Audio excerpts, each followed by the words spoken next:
Selamat pagi dan salam sejahtera untuk kita semua. Pada pagi hari ini saya akan membagikan untuk kita semua renungan harian yang terdapat dalam 2 Raja-Raja pasal 23 ayat yang pertama sampai dengan ayatnya yang ke-8. Mari kita bersama-sama berdoa. Sebelum kita mendengarkan renungan ini, mari kita berdoa. Tuhan Allah pencipta semesta, pada pagi hari ini kembali kami bersyukur kepadamu atas seluruh berkat, kasih dan penyertaan Tuhan dalam hidup kami, bahkan di sepanjang malam hari tadi ketika kami beristirahat. Pada pagi hari ini ya Tuhan, sebelum kami memulai setiap bagian daripada aktivitas, kegiatan maupun pekerjaan kami, kembali kami hendak merenungkan sebagian dari isi firman Tuhan. Dan biarlah Tuhan boleh memberkati setiap bagian daripada panca indera kami, sehingga kami semua boleh mendengar, memahami, bahkan dapat melakukan firman ini di dalam kehidupan kami pada hari ini. Terima kasih Tuhan, dalam nama Yesus kami berdoa, seraya mengucap syukur. Amin.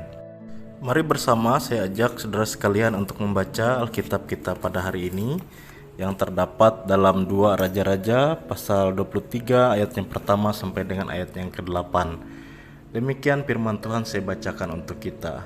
Dengan perikop pembaharuan yang dilakukan Yosia.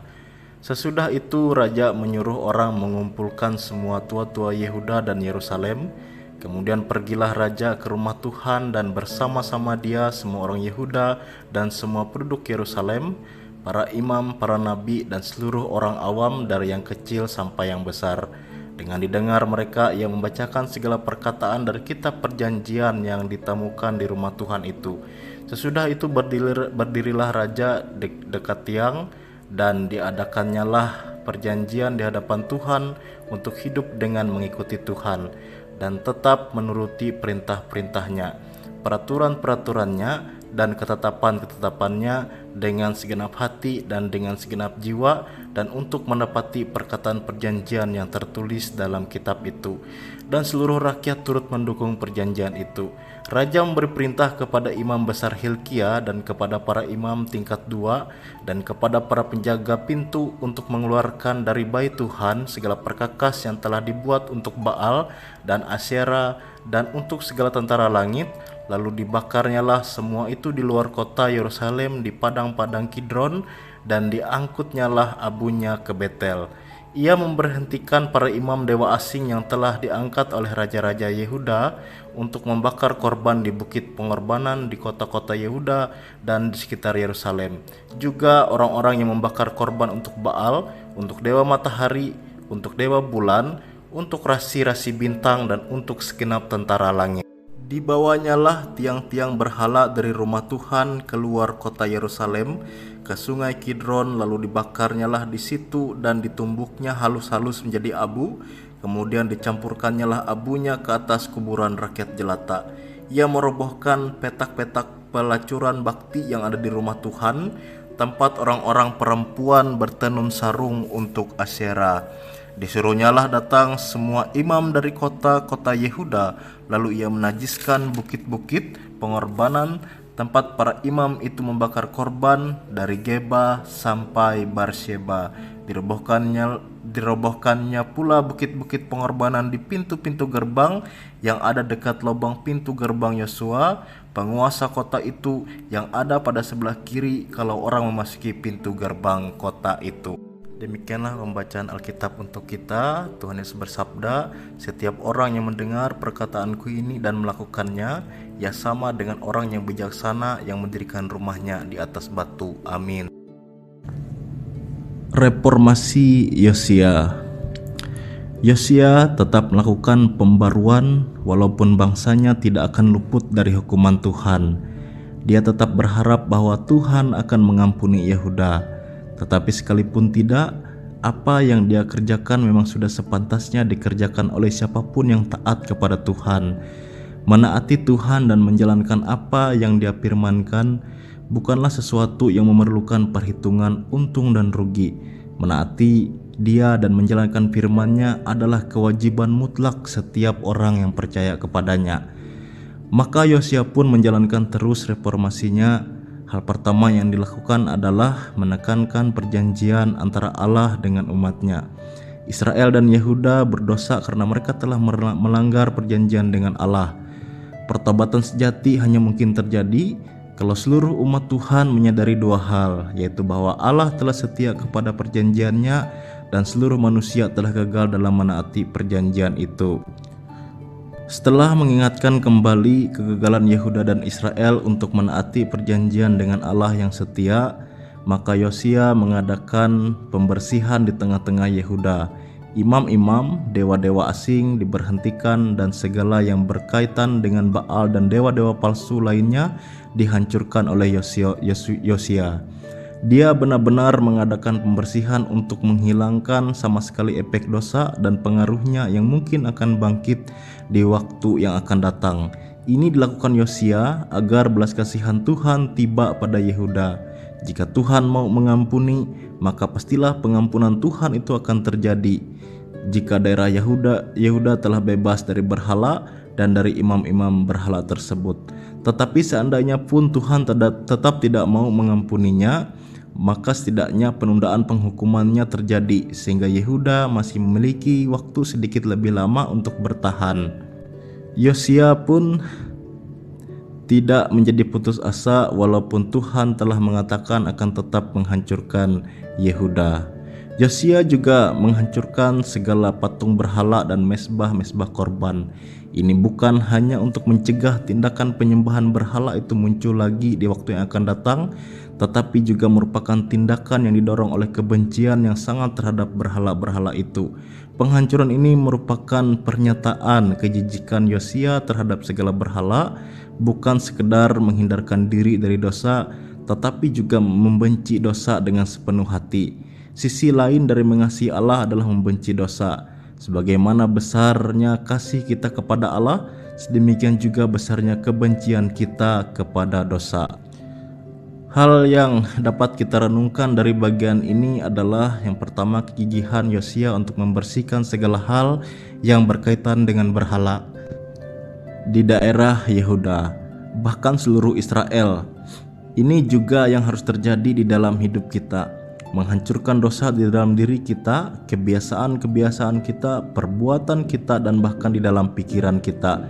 Jangan sisakan sedikit pun dari kehidupan lama di dalam dosa. Matikan dosa tanpa memberikan toleransi apapun di dalam diri kita. Yosia telah melihat apa yang terjadi pada bangsanya. Seluruh kerusakan dan hukuman yang terjadi adalah karena mereka sujud menyembah berhala. Betapa berbahayanya pengaruh agama-agama yang ada di sekitar bangsa Israel pada saat itu. Itulah sebabnya dia tidak mau memberikan toleransi apapun. Semua dihancurkannya supaya tidak ada sisa penyembahan berhala yang dapat kembali mempengaruhi Yehuda untuk memberontak kepada Allah, Sang Pencipta langit dan bumi. Kemudian kita diingatkan juga bahwa kasih Allah tidak mungkin ada bersama-sama dengan cinta kepada dunia ini. Tidak ada yang dapat mempunyai dua tuan. Dia akan setia kepada yang satu dan mengabaikan yang lain. Siapapun yang bersahabat dengan dunia ini menjadikan dirinya musuh Allah. Jika seseorang mengasihi Allah, maka dengan tingkat yang sama besar dia akan membenci dosa. Karena itu, sadarkah kita bahwa kasih kepada Allah yang tidak disertai dengan kebencian terhadap dosa adalah palsu? Jika kita mengasihi Allah, maka kita akan membenci dosa. Semakin besar kasih kita kepada Allah, semakin besar juga kebencian kita terhadap dosa. Bagian yang kedua yang direnungkan untuk kita pada saat ini adalah kegigihan yang Yosia perjuangkan untuk adanya pertobatan sejati di tengah-tengah bangsa Yehuda. Sepertinya ini merupakan usaha yang mustahil, karena Tuhan sendiri telah menutup jalan pertobatan bagi bangsa Yehuda. Akan tetapi Yosia tetap memperjuangkannya, bukan agar mendapatkan sesuatu, tetapi karena memang itulah yang sepantasnya dilakukan. Jika kita masih terus tawar-menawar dengan Tuhan untuk kehidupan yang suci, maka sebenarnya kita tidak memahami bahwa hidup suci adalah sesuatu yang harus dilakukan, karena kita diciptakan oleh Allah untuk hidup bagi Dia. Kita tidak melakukan suatu hal yang membuat Tuhan berhutang kepada kita kalau kita hidup suci.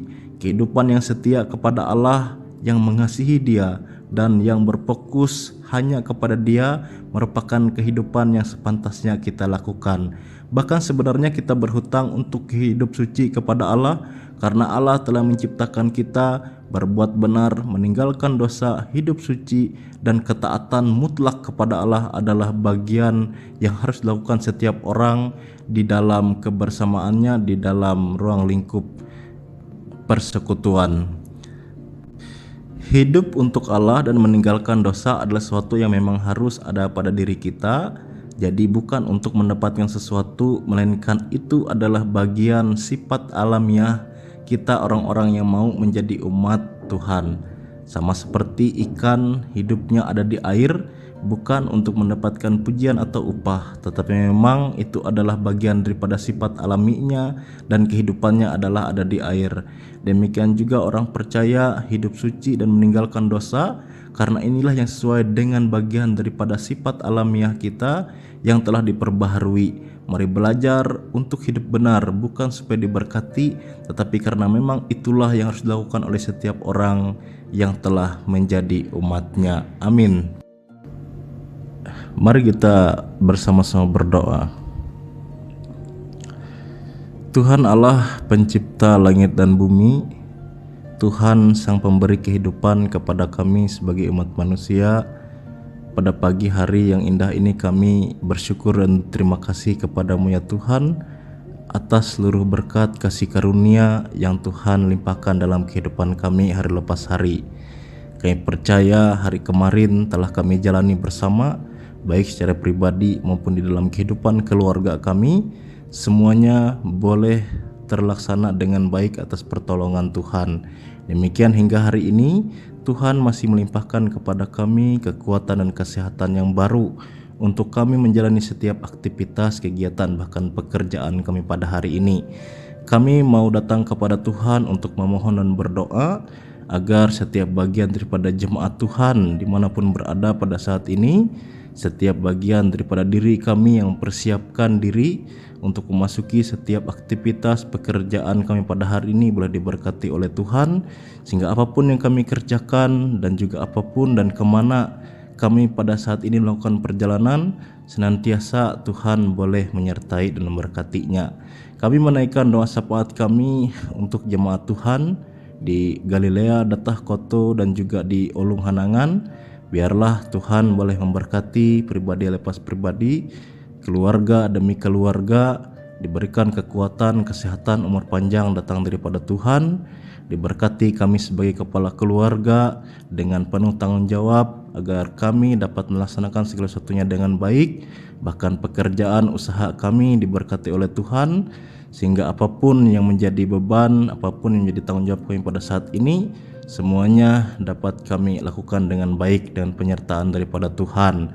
Demikian kami sebagai ibu rumah tangga, sebagai istri yang mendampingi bagian daripada keluarga rumah tangga kami, diberikan kecakapan, kemampuan oleh Tuhan dalam kami boleh membawa seluruh bagian keluarga kami, mendidik anak-anak dalam rumah tangga kami, bahkan di dalam kami juga membantu kepala keluarga dalam bekerja.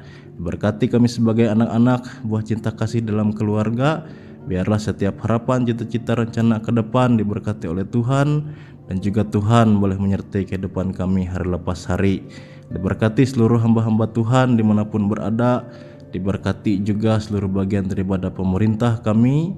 Biarlah mereka boleh menjadi wakil Allah yang memberikan kepada kami kesejahteraan dan juga memberikan kepada kami keadilan. Terima kasih Bapa di surga. Ini seluruh doa dan pengharapan kami bagi yang pada saat ini sedang dalam keadaan sakit berbeban berat. Tuhan limpahkan kasih karunia-Mu dalam kehidupan kami, sehingga kami boleh menjalani setiap hari pada hari ini dengan baik.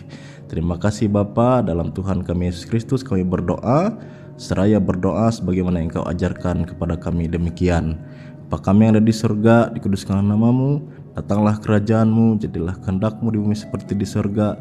Berikanlah kami pada hari ini makanan kami yang secukupnya, dan ampunilah kami akan kesalahan kami, seperti kami juga mengampuni orang bersalah kepada kami. Jangan bawa kami ke dalam pencobaan, tapi lepaskanlah kami daripada yang jahat, karena Engkau yang mempunyai kerajaan dan kuasa dan kemuliaan sampai selama-lamanya. Amin.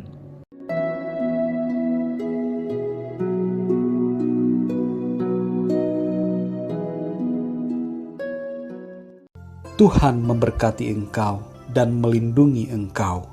Tuhan menyinari engkau dengan wajah-Nya dan memberi engkau kasih karunia. Tuhan menghadapkan wajah-Nya kepadamu dan memberi engkau damai sejahtera. Amin.